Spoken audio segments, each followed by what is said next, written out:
Hello बच्चों, आज मैं आप लोगों को एसएससी जीडी की शिफ्ट वाइज मैथ के क्वेश्चन कराऊंगा। ठीक है, चलिए देखते हैं। पहला क्वेश्चन है आपका, ये सिंप्लीफिकेशन का है। इसमें देखते हैं दिया 81 ऑफ, पहले ब्रैकेट सॉल्व करेंगे। 44 + 2 मतलब 46 - 11 डिवाइडेड बाय 44, फिर डिवाइड है और फिर 22 + 5। ठीक है, तो ये 22 से कितनी बार चला गया? 2 बार। और अभी देखते हैं 81 ऑफ का मतलब है इनटू, और ये जाएगा 46 में 11 गया तो 35 बचा, डिवाइडेड बाय ये आएगा 2 + 5। ठीक है, तो 81 × 35 डिवाइडेड बाय 7 मतलब हो गया 81 × 35/7। 7 से जाएगा 5 बार। ठीक है, तो आया 81 × 5 = 405। ठीक है, ये आपका हो गया आंसर। तो आंसर नंबर आपका कौन सा राइट है? 1। ठीक है, अब आते हैं क्वेश्चन नंबर 2 पर। क्वेश्चन नंबर 2 में दिया है 38 कलम का जो औसत है वो कितना है? 25 रुपये। और 8 नए कलम और शामिल किए जाते हैं। तो 8 नए कलम और शामिल किए हैं तो औसत में 4 की वृद्धि हो जाती है। मतलब जो टोटल है, टोटल कितने हैं? 46, उसमें 4 की वृद्धि, मतलब पहले 25 था, अब हो गया 4 29। ठीक है, तो 4 की वृद्धि हो गई। तो अब मान लेते हैं x था 8 कलमों का औसत। तो अब इनको टोटल करेंगे भाई, 38 का और 8 का अलग करेंगे, अलग अलग करके जोड़ेंगे और फिर वो टोटल के बराबर हो जाएगा। तो 38 × 25 + 8x = 46 × 29। ठीक है, तो ये 38 × 25 हो गया आपका 950 + 8x = 46 × 29 आपका हो जाएगा 4133। तो 8x बराबर आएगा 1334 - 950। तो 8x आपका आ गया 384। ठीक है, यही आपका योग हो जाएगा, क्योंकि इसमें योग पूछा है, एवरेज नहीं पूछा है। ठीक है, तो आंसर नंबर आपका कौन सा है? आंसर नंबर ए राइट है। ठीक है, अब ये क्वेश्चन हम लोग दूसरे तरीके से भी कर सकते हैं। दूसरा तरीका जो थोड़ा डायरेक्ट मेथड हो जाता है, चलिए देखते हैं। इसको पहले रफ करते हैं।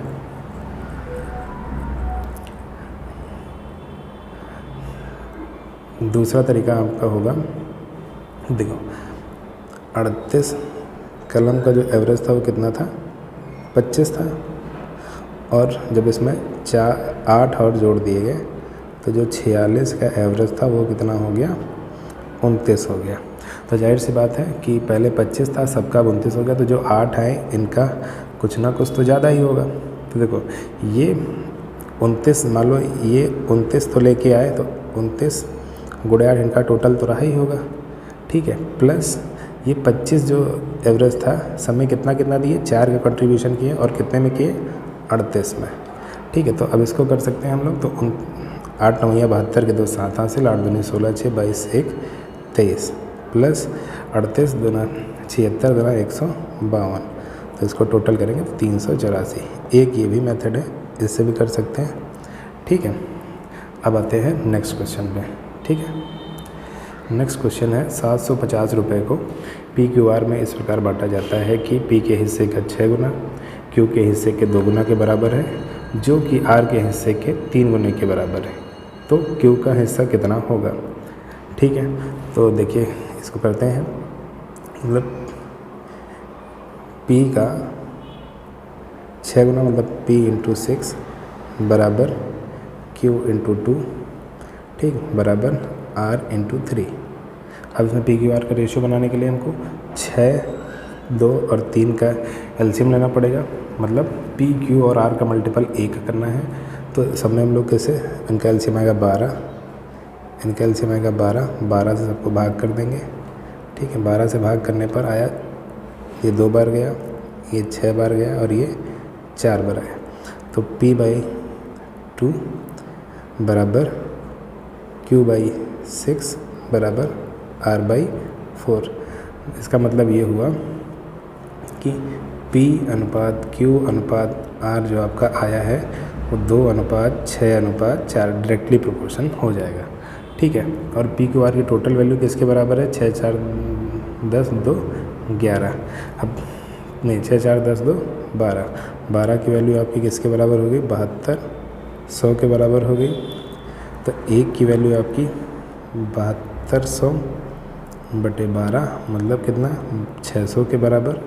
ठीक है, और अब पूछा क्या है? क्यू का हिस्सा कितना होगा? क्यू का हिस्सा कितना है? 6 के बराबर है। तो 6 की वैल्यू कितनी आएगी?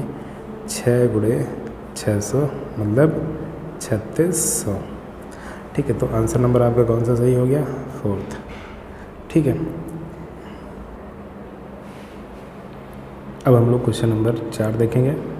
क्वेश्चन नंबर 4 कह रहा है अमर, समर और उमेश मिलकर एक किताब को 15 दिनों में पढ़ सकते हैं। अमर और समर मिलकर उसी किताब को कितने दिन में पढ़ सकते हैं? 30 दिनों में। तो पहले एक टाइम एंड वर्क है, तो इसमें पहले कार्य बनाएंगे। कार्य कितना है पढ़ने का? तो दोनों का एलसीएम होता है। एलसीएम कितना आएगा? 30। तो इसकी एफिशिएंसी कितनी है? 2 और इसकी एफिशिएंसी 1। तो जब अमर, समर और उमेश की एफिशिएंसी 2 है और अमर और समर की एफिशिएंसी कितनी? 1 + उमेश बराबर 2। तो उमेश की एफिशिएंसी कितनी आ गई? 1 आ गई। ठीक है, तो उमेश अब अकेले किताब कितने दिन में पढ़ेगा? उमेश की एफिशिएंसी है 1, तो इसको टाइम लगेगा 30 भाई कार्य है और 1 की एफिशिएंसी, तो कितना लगेगा? 30 डेज। ठीक है, तो आंसर नंबर आपका कौन सा सही है? 2। ठीक है, अब हम लोग नेक्स्ट क्वेश्चन में चलते हैं, क्वेश्चन नंबर 5 में। क्वेश्चन नंबर 5 में क्या करा है? एक व्यक्ति को 85 रुपये में 50 जूते बेचने पर 15% की हानि होती है। 35% लाभ का अर्जित हेतु लाभ अर्जित करने के लिए 50 जूतों का विक्रय मूल्य कितना होना चाहिए? तो देखो, इसमें जूतों की संख्या दोनों जगह 50 और 50 है।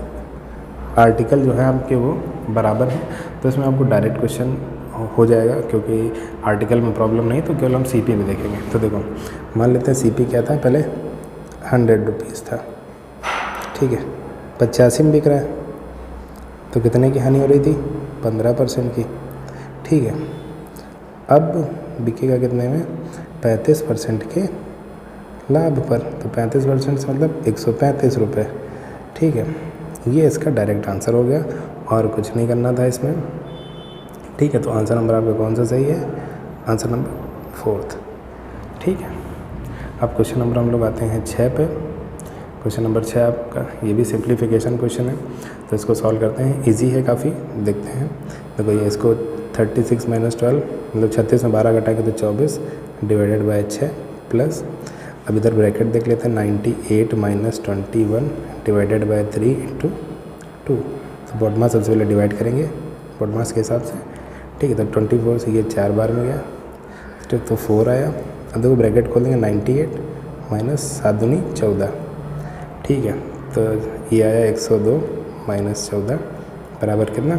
88। तो आपका कौन सा? आंसर नंबर 1 सही। ठीक है, अब आते हैं क्वेश्चन नंबर 7 पे। क्वेश्चन नंबर 7 में दिया है नीरज धीरज से 4 गुना अधिक कुशल है और वे साथ मिलकर एक काम को 44 दिनों में पूरा करते हैं। नीरज को अकेले उसी काम को पूरा करने में कितने दिन लगेंगे? देखो, एफिशिएंसी है, पहले आते हैं नीरज पर। नीरज और इधर कौन है? धीरज। ठीक है, एफिशिएंसी पे आते हैं, तो नीरज धीरज से 4 गुना है, मतलब धीरज अगर एक काम करता है तो नीरज कितना करेगा? 4। ठीक है, और वे साथ मिलकर कार्य को 44 दिनों में पूरा करते हैं, मतलब 4 1 5, इनकी एफिशिएंसी कितने की? 4 + 1 5। 5 मिलकर काम को कितने दिन में किए? 44 दिन में। तो टोटल वर्क हो गया आपका 44 × 5 = 220। अब क्या कह रहा है? नीरज को अकेले उसी काम को करने में कितने दिन लगेंगे? तो भाई नीरज की एफिशिएंसी कितनी है? 4, तो इसका टाइम कितना आएगा? ये एफिशिएंसी है, नीरज का जो टाइम आएगा वो कितना आएगा? कार्य बटे क्षमता, तो कार्य तो कितनी बार गया, 4 पंजे 20, 4 पंजे 20, तो 55 दिन। ठीक है, तो आंसर नंबर आपका कौन सा राइट है, 4th। ठीक है, अब अगला क्वेश्चन देखेंगे। Question number 8। 2 लड़के 540 मीटर लंबे पुल के विपरीत छोरों पर खड़े हैं। यदि वे एक ही समय पर क्रमशः 18 मीटर पर सेकंड 18 मीटर प्रति मिनट और 12 मीटर प्रति मिनट की चाल से एक दूसरे की ओर चलना शुरू करते हैं तो वो कितने समय में एक दूसरे से मिलेंगे। तो देखते हैं, मान लेते हैं ये 540 मीटर लंबा कोई पुल है।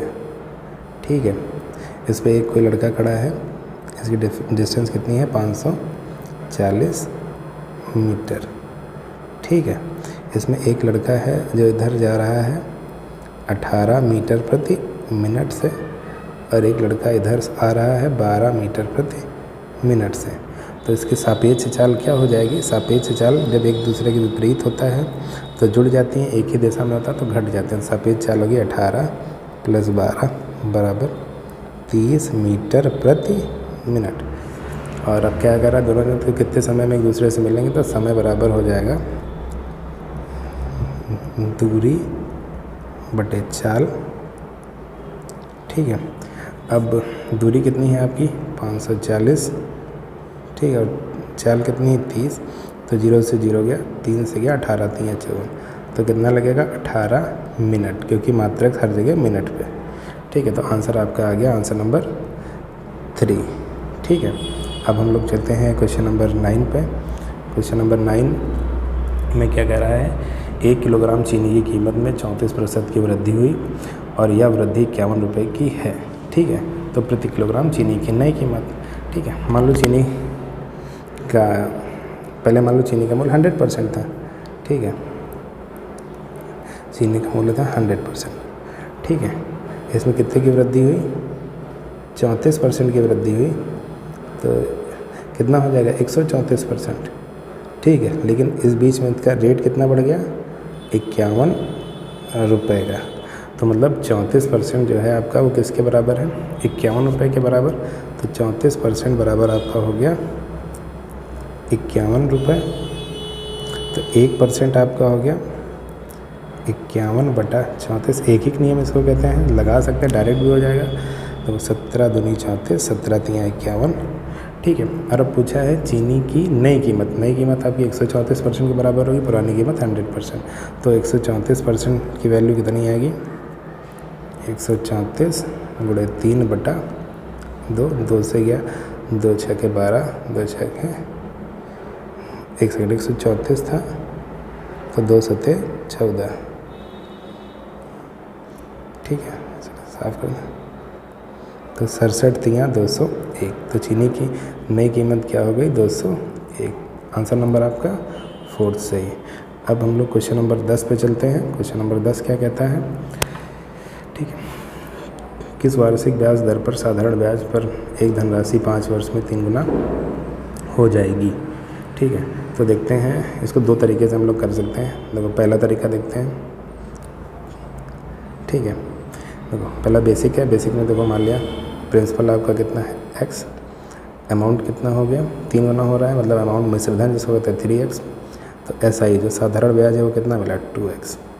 अब PRT लगाएंगे। SI बराबर क्या होता है PRT, P मतलब प्रिंसिपल, और यहाँ टाइम कितना है 5 ईयर। R आपका आएगा इंटू R मतलब रेट क्या है, टाइम T से डिनोट करते हैं बटे 100।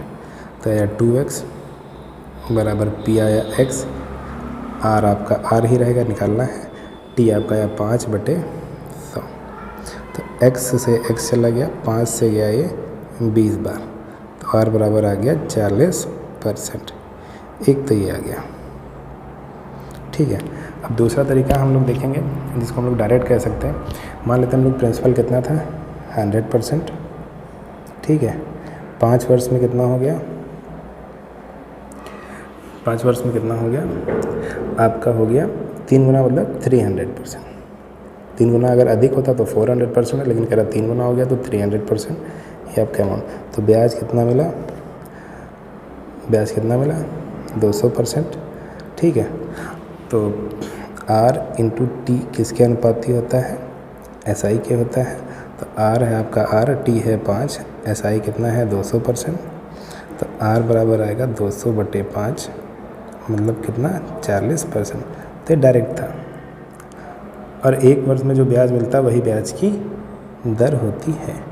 ठीक है, अब हम लोग क्वेश्चन क्या कह रहा है, क्वेश्चन नंबर 10 कह रहा है यदि किसी वस्तु का अंकित मूल्य 2500 रुपये है और विक्रय मूल्य 1800 रुपये है तो एक वस्तु पर कितने रुपए की छूट दी। ये बहुत ही सरल क्वेश्चन है। जो डिस्काउंट होता है वो आपका MRP माइनस SP होता है, और डिस्काउंट आपकी MRP कितना है 2500 और SP कितना है 1800, तो डिस्काउंट आपका हो गया 700।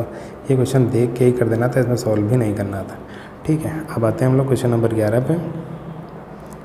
ठीक है, क्वेश्चन नंबर 11 है आपका, ये सिंप्लीफिकेशन क्वेश्चन है। इसको, ये तो बहुत ही सरल है, इसको आप लोग बहुत जल्दी कर सकते हैं बगैर सॉल्व किए ही। देखो 2 इंटू ब्रैकेट में कितना है 10 माइनस 5, तो 20 माइनस 5 बराबर कितना 15।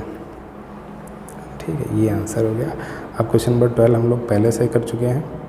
क्वेश्चन नंबर 13 पे आते हैं। क्वेश्चन नंबर 13, यहाँ पे थोड़ा टाइपिंग मिस्टेक है, यहाँ पे प्लस है ऊपर, देख लेना। ठीक है, इसको हम लोग क्रॉस पे कर सकते हैं। इसके भी 2 तरीके हैं करने के, चलो मैं दोनों बता देता हूँ। ठीक है, एक है 5t + 3u बटे 5t - 3u बराबर कितना, बराबर है 5/3। ठीक है, क्रॉस मल्टीप्लाई कराएंगे तो 15t - 9u बराबर 25t - 15u। ठीक, और ये प्लस है सर, क्यों ये प्लस था। अब ये इधर आएगा तो 9u और 15u इधर आएंगे तो प्लस हो जाएंगे, तो 15 9 24u, 15 में 25 और 15 घटेगा तो कितना आएगा 10t। तो इधर t/u आपका आ जाएगा 24/10, तो ये आ गया 12 और ये आ गया 5। तो t/u कितना आएगा आपका 12/5। ये आपका आंसर हो गया। ठीक है, अब इसका दूसरा तरीका एक आता है योगांतरानुपात, CND में कहते हैं इसको, हिंदी में कहते हैं योगांतरानुपात। ठीक है, योगांतरानुपात क्या होता है देखते हैं। जैसे दिया है a + b बटे a - b बराबर 5/2। तो इसमें अगर योगांतरानुपात का है तो a/b बराबर इधर आ जाएगा। इधर आपका क्या आता है 5 + 2 बटे 5 - 2 मतलब 7/3। ये योगांतरानुपात का कंसेप्ट होता है। ठीक है, अब चलो इस क्वेश्चन में इसको फॉलो कराते हैं, तो इसको रफ कर दें पहले। ठीक है, ठीक है, अब देखते हैं। देखो इसमें भी वही है 5t + 3u बटे 5t - 3u बराबर 5/3। जैसे CND लगाएंगे तो जो आगे लिखा रहता है वो ऊपर रहेगा, जो पीछे लिखा रहता है वो बाद में रहेगा। बराबर 5 + 3 8 हो गया, 5 - 3 तो 2 हो गया, तो कितना आ गया 4/1। क्रॉस मल्टीप्लाई करा देंगे t/u, तो 3 से 4 का होगा तो 12, 5 × 5, तो t/u बराबर कितना आया 12/5। ठीक है, एक तुम्हारा ये। अब आते हैं हम लोग क्वेश्चन नंबर 14 पे।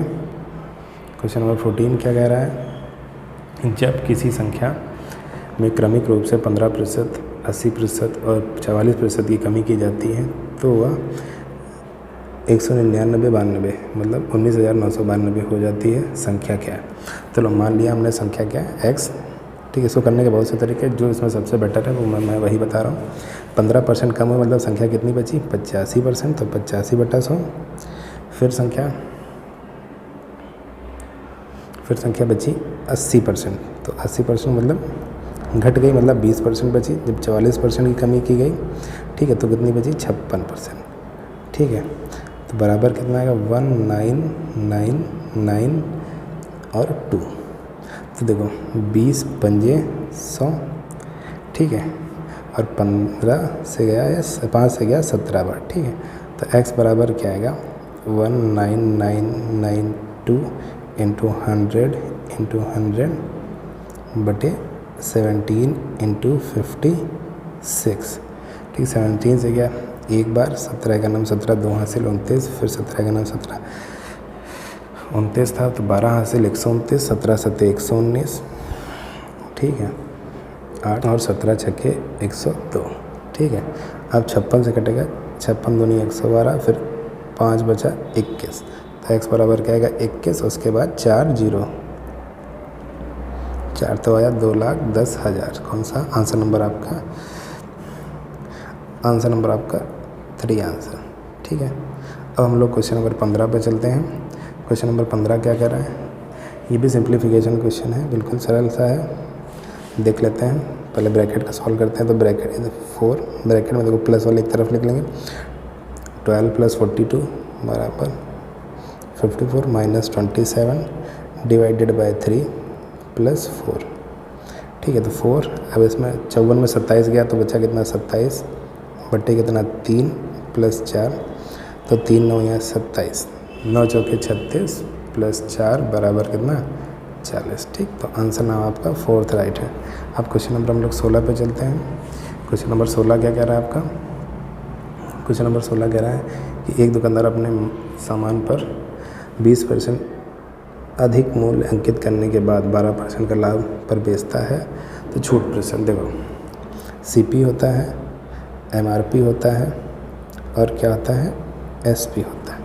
क्या कह रहा है? कितना अधिक अंकित किया 20%, तो मान लो 100 रुपये CP था, तो 20% अधिक अंकित किया तो 120। लाभ भी CP से ही कमाया जाता है, तो लाभ कितना है 12%, तो यहाँ से कितना हो जाएगा 112। डिस्काउंट कितने का दिया 8 का, कहाँ से दिया? डिस्काउंट MRP से दिया जाता है 120 × 100, ठीक है। तो ये 15 × 8 120, ठीक है। और ये गया 5 से 3 बार, 5 से गया 20, और 20/3 होगा आपका 6.66, ठीक है 6%। तो आंसर नंबर आपका 1 राइट आंसर। अब क्वेश्चन नंबर 17 पे चलते हैं।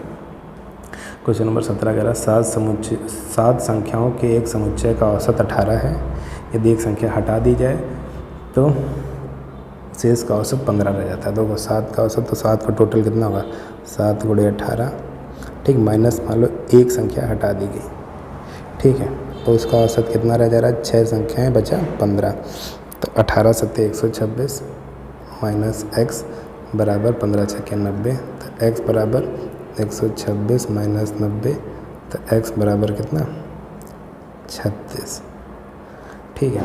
इसको दूसरे तरीके से ये कर सकते हैं, ठीक है, इसको दूसरे तरीके से ऐसे कर सकते हैं कि एक संख्या 7 संख्याओं का औसत 18 था, एक संख्या इससे चली गई, ठीक है, तो बची 6 संख्याओं का औसत, एक इसमें से चली गई तो 6 का औसत बचा 15, ठीक है।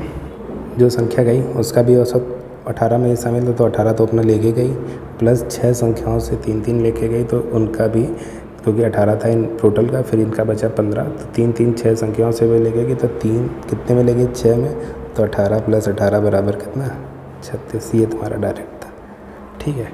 अब क्वेश्चन नंबर हम लोग 18 देखते हैं। क्वेश्चन नंबर 18 क्या कह रहा है? एक धनराशि पर 30% प्रतिवर्ष की दर से 2 वर्ष के लिए चक्रवृद्धि ब्याज वार्षिक रूप से संयोजित हो रहा है और साधारण ब्याज के बीच का अंतर 5400 रुपये। तो ये 2 तरीके से कर सकते हैं। पहले देखो फार्मूला इसका क्या होता है? फार्मूला होता है 2 साल के लिए डिफरेंस है D बराबर PR²/100²। तो इसके हिसाब से करेंगे तो आपका आएगा, डिफरेंस आपका दिया है 5400, P आपका प्रिंसिपल निकालना है, R क्या है 30 × 30/100 तो 2 0 से 2 0 चले गए, 3 3 9, 9 से गया 6 बार में 54 और 2 0, तो P बराबर रहेगा 6 1 2 3 4 0, तो कितना आ गया 60,000। ये देखो तुम्हारा फार्मूले से एकदम डायरेक्ट आता है। दूसरा कहोगे तो बता सकते हैं, चलो ठीक है बता ही देते हैं। देखो एक सेकेंड,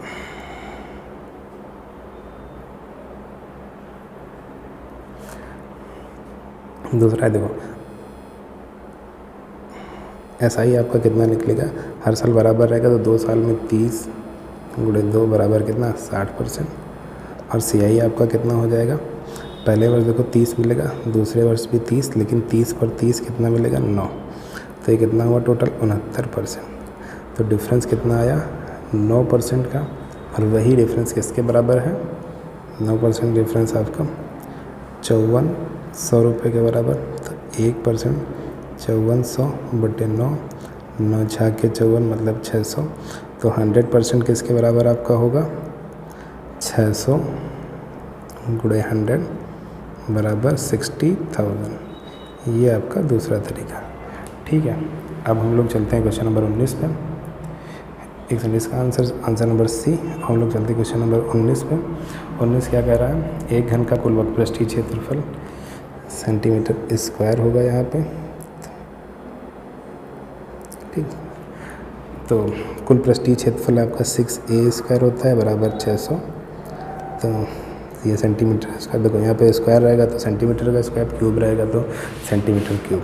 तो इससे गया 100 बार, तो a² बराबर 100, तो a बराबर रहेगा √100, और √100 का मतलब हो गया a बराबर 10 सेंटीमीटर।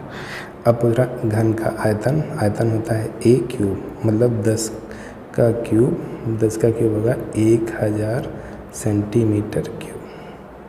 ठीक है, ये आपका डायरेक्ट आ गया आंसर। तो आंसर नंबर 3। हम लोग लास्ट क्वेश्चन पे चलते हैं, क्वेश्चन नंबर 20। ये कह रहा है यदि किसी वस्तु का क्रय मूल्य उसके विक्रय मूल्य का 80% है, मतलब किसी का वस्तु का CP और SP के रिलेशन दिया है, विक्रय मूल्य का 80 है, तो मान लो विक्रय मूल्य 100 है, तो CP कितना हो जाएगा 80। लाभ CP से SP के बीच में होता है, प्रॉफिट बराबर आपका होता है SP माइनस CP। तो SP माइनस CP कितना है 20, और प्रॉफिट परसेंटेज कितना होता है, प्रॉफिट बटे CP इंटू 100। ठीक है, तो 20 बटे CP कितना हो गया आपका 80 गुणे 100। तो 20 चौके 80, 4 से गया 25। ठीक है, तो आया कितना 25%। ठीक है, तो आंसर नंबर आपका सेकंड राइट है। ठीक है, यहाँ से आप